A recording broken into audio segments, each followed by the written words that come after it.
Hello बच्चों, let's read the question. A proton and alpha particle enter a uniform magnetic field perpendicular with the same speed.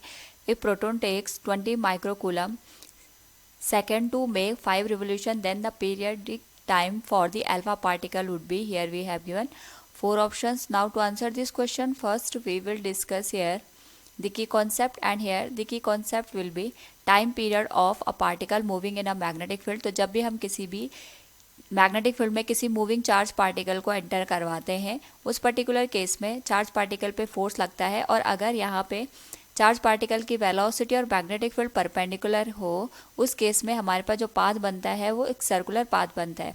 और यहाँ पे जो time period की value होती है, it is given as 2πm divided by QB, यानी जो टाइम पीरियड है ये चार्ज पार्टिकल के मास पे, उसके चार्ज पे और मैग्नेटिक फील्ड पे डिपेंड करता है। तो क्वेश्चन में हमारे पास दो पार्टिकल दे रखे हैं, एक तो प्रोटॉन, दूसरा अल्फा पार्टिकल। और प्रोटॉन का जो यहाँ पे टाइम पीरियड दे रखा है क्वेश्चन के according, it is making 20 microsecond for the 5 revolution.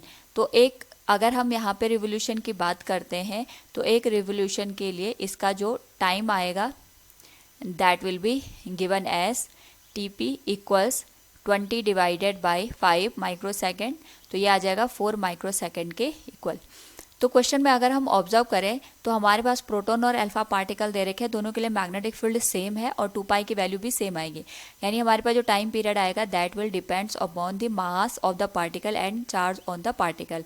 तो यहाँ से हम लिख सकते हैं जो हमारे पास चार्ज पार्टिकल दे रखा है, एक तो प्रोटॉन दे रखा है, दूसरा अल्फा पार्टिकल, इनका जो रेशियो आएगा तो मास के डायरेक्टली प्रोपोर्शन में आएगा और चार्ज के इन्वर्सली प्रोपोर्शन में आएगा। So we can write it will be mass of proton divided by mass of alpha particle multiplied with charge of alpha particle divided by charge of proton. तो question के according अगर हम बात करें तो हमारे पास यहाँ पे प्रोटॉन के लिए जो टाइम पीरियड क्वेश्चन के अकॉर्डिंग दे रखा है वो 4 माइक्रोसेकेंड है, तो हम यहाँ पे इसको 4 माइक्रोसेकेंड से रिप्लेस कर देंगे and it will be divided by time period for the alpha particle.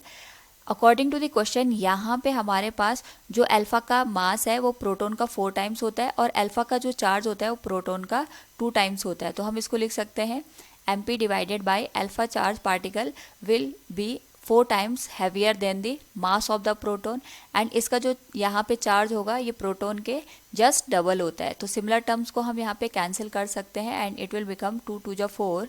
सो यहाँ से जो अल्फा पार्टिकल का टाइम पीरियड बनेगा that will be equal to 8 microsecond. So from the given question we can say here the time period for the alpha particle would be 8 microsecond. Option B will be the right answer. Hope all you understood it. Thank you and best of luck.